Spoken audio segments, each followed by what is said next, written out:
Hello to anyone watching this. I think in the debate of what's next for the Mario Kart franchise, I definitely want to see Mario Kart 9 because I think there is so much more that can be done with the characters, the tracks, the items and everything. But I also respect the people who want Nintendo Kart. I think if that is what's next for the franchise, I wouldn't be disappointed because I love to see the crossover aspects whenever these characters mix. Like I love the crossover characters in 8 Deluxe, for example. I think expanding on that would be just as exciting as expanding on the Mario side of things, even if I want to see the Mario side expanded first.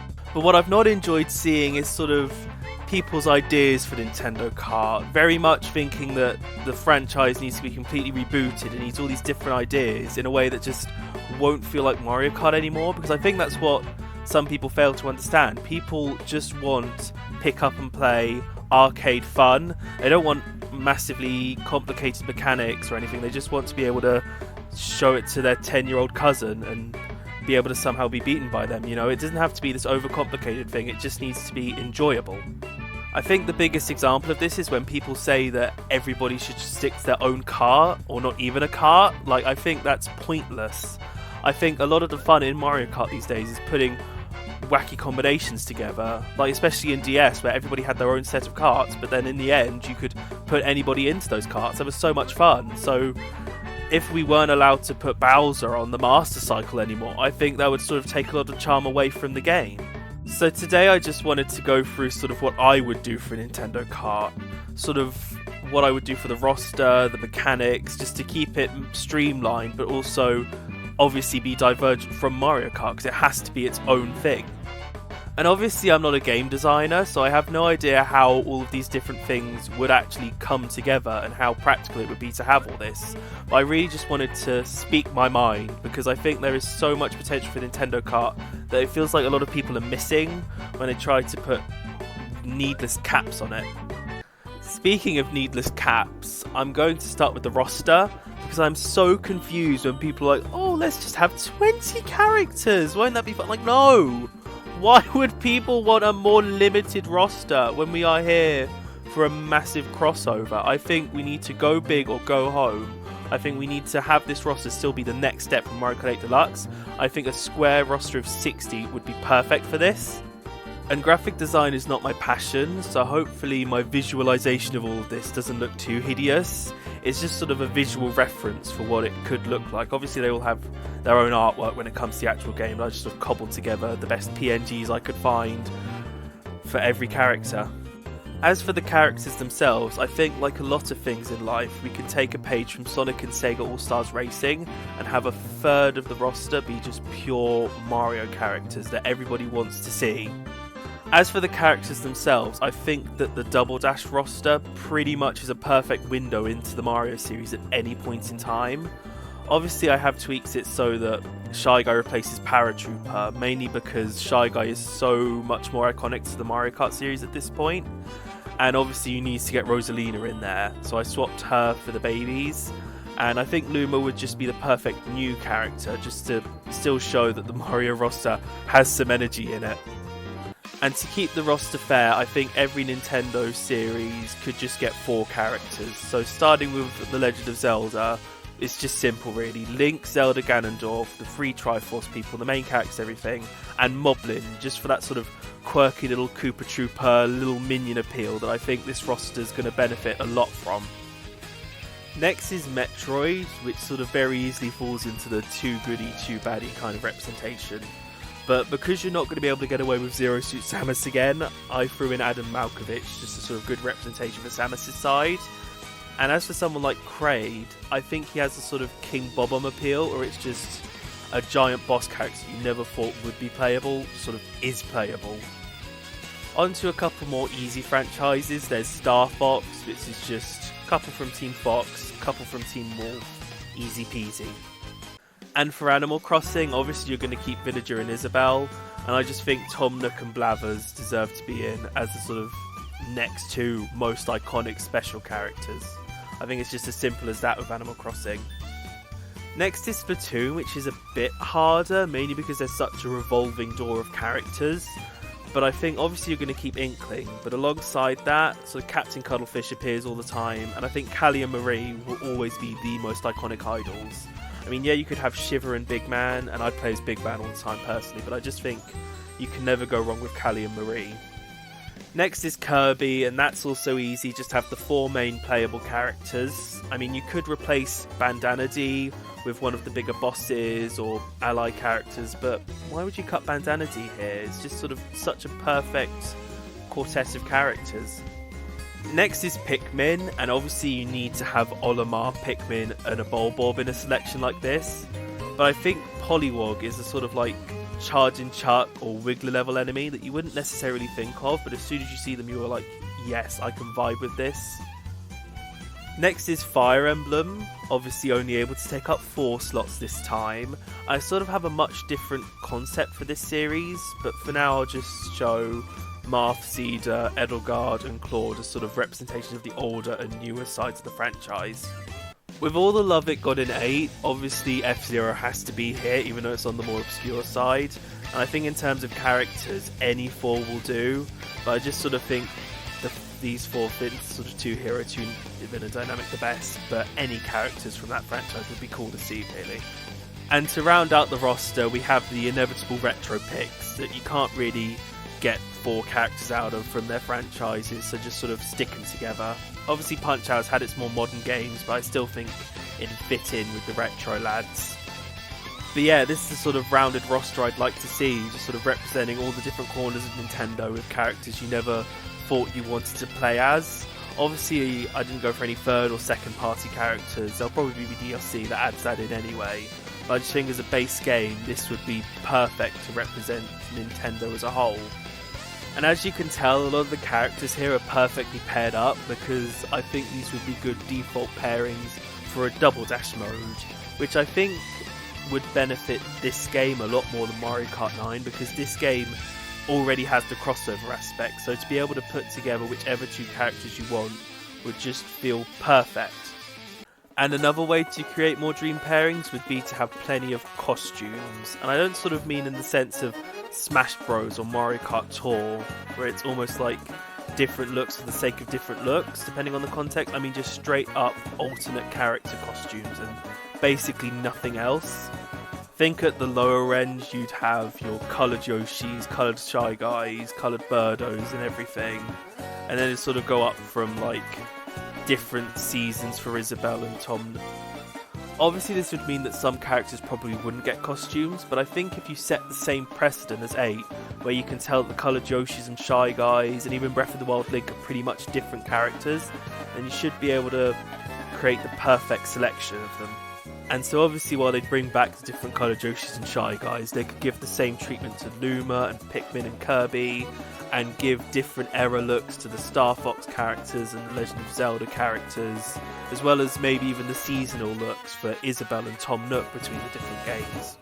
And this is where Fire Emblem comes back in, because sort of the concept I had for those 4 characters is that each of them would represent a different weapon type, so sword, lance, axe and bow, and then the costumes for that can be different characters known for wielding those sorts of weapons. And they sort of all share the same animations for each weapon type, but obviously a lot of their character would come through their iconic voice lines and mannerisms, just to sort of keep them distinct from each other. And that's how Fire Emblem would still be able to have 30 characters in a roster of 60. So yeah, while I obviously wouldn't be opposed to having 10 costumes per character, I just feel like if they focused and gave all the more necessary costumes, the roster could feel twice the size that it is, which is just always a good feeling to have. So finally moving on from characters, we have the vehicles, which obviously they can bring back every type from 8 Deluxe and just have some cute little side seat for double dash mode if you play on a bike. But I think that every single character should have their own unique vehicle, and obviously a lot of them write themselves. You can have an R-Wing for Fox, you can have a Pegasus ATV for Cedar, and I think that adds to the crossover aspect as well, being able to mix and match all of these characters with each other's carts. I just think it's perfect, really. And the same thing can obviously apply to gliders. I'd want to see every single character get their own unique one, but sort of less so for wheels. Those don't really matter as much. Even just a selection from Mario Kart 8 would be perfect, although obviously sprinkle in stuff like the wheels from Tears of the Kingdom, and sort of stuff like that to still keep it unique in that aspect. So yeah, alongside like the basic types of vehicles and the basic types of gliders, about 65 of each and about 30 types of wheels, I think that's all the customization at least I'd be happy having. The next thing I want to talk about is the tracks, which I have far fewer ideas for. The main idea I have for them is just a number I'd like to see, sort of 5 cups with 5 tracks each for Retro and Nitro, a nice round 50 courses, and it'd mean if they did DLC with 2 cups each per wave, that would be just round 10 courses for each. I just think it's a sort of good number to have from now on, just to keep things round, sort of avoid having any stupid cup theories by the end. As for the tracks themselves, I really can't say what I'd want to see. I'm sort of happy with what I'm given, but I do think they could take a page from Melee's book, where each franchise has a front stage and a back stage, where the front stage is very specifically based on an area from a game, meanwhile the back stage is more based on a game or the series as a whole. And I think the 2-stage thing should apply across the whole game, like each series gets 2 racetracks or 1 racetrack and a battle map, and that'll be it. And this would leave room for plenty of new Mario stages, because obviously you need to have your Rainbow Road, your Bowser Castle, your Mario Circuit, but just in general, Mario Kart has so many inventive ideas on its own that I still think that needs to be represented, despite having all of the different Nintendo franchises there as well. And as for retro courses, I think it's better to avoid the crossover tracks from series that are now represented in the new tracks. I think you can still bring back the 3DS Woohoo stages, but I think it's better to avoid Animal Crossing and Hyrule Circuit. Just have a more Mario-themed retro set of tracks, obviously all done up with whatever new racing mechanics they have. And while I don't really care about what retros are brought back in the sense of they'll all be fun, I do think we need to see GBA Rainbow Road just to keep up that consistency from the previous Mario Kart games of having the Rainbow Roads recreated in chronological order. Away from the main content, the other big thing I want to talk about is items, because this is where I find the most contention with a lot of other people's ideas for a Nintendo Kart or even just a Mario Kart 9. I feel like a lot of people overcomplicate the Mario Kart items, like, oh, you need to love tap a character 3 times and then piss on them and then they'll explode. It's like, we don't need that, we just need one button, one action sort of items. I think that's all the series has ever needed, and I think that can continue on with this game. So I think the main set of items could just be the normal Mario Kart items. You don't need to tweak them for the other Nintendo characters. I think they work so well as a set that they can be carried over to here. I think something they could do to spice it up would be to have multiple forms of each item. So take the humble banana for example, you could have a normal banana, a giant banana, and a double giant banana.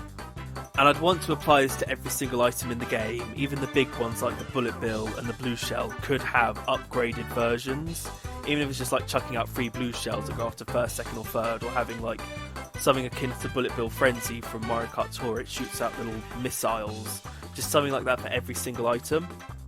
And this is where the crossover aspect could come in, because some of these upgraded items could be from the Nintendo franchises, such as the Bob-omb. It could go from a normal Bob-omb to the Smart Bomb, which has a longer and wider explosion, and then the Giga Bob-omb from Mario Kart Tour, and then the Double Bob-omb, which can be its own item, I think it deserves it, could have bomb arrows as an upgrade, where you shoot out multi-directional bomb arrows, and then the Bob-omb cannon, just sort of things like that to sprinkle in that Nintendo magic into this otherwise very Mario-centric set of items.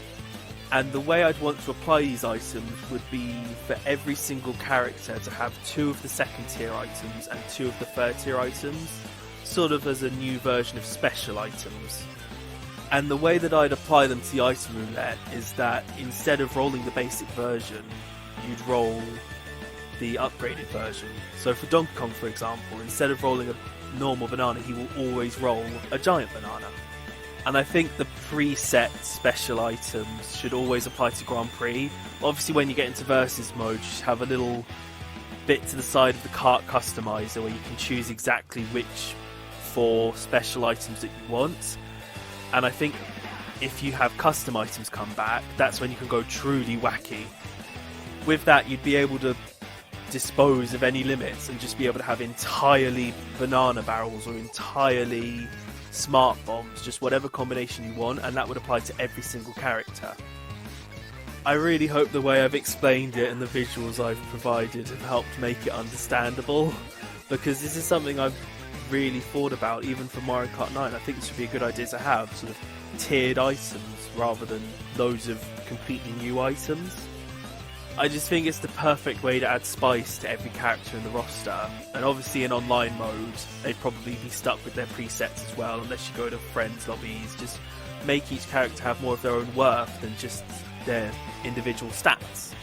And yeah, as for modes, I think Mario Kart 8 Deluxe has pretty much got it right. Just online races, online lobbies, offline Grand Prix, time trial versus races, battle, everything. I would say I want a story mode, but I think with this many characters it's only possibly going to come out undebate. So I think it's better to just avoid that and just focus on making sure each character has their own character and just putting as much love into the tracks and everything as possible. But yeah, that's everything I can think of. If you have any questions or concerns or further ideas for the game that I haven't been able to think of, do let me know. But in the end, I just think there's a lot more common ground between Mario Kart 9 and Nintendo Kart than people think. I think either way it's going to come out as a great game. I think the only side with no credibility is the Mario Kart 10 side. I think that side needs to grow up a bit. But bye bye, have a nice day.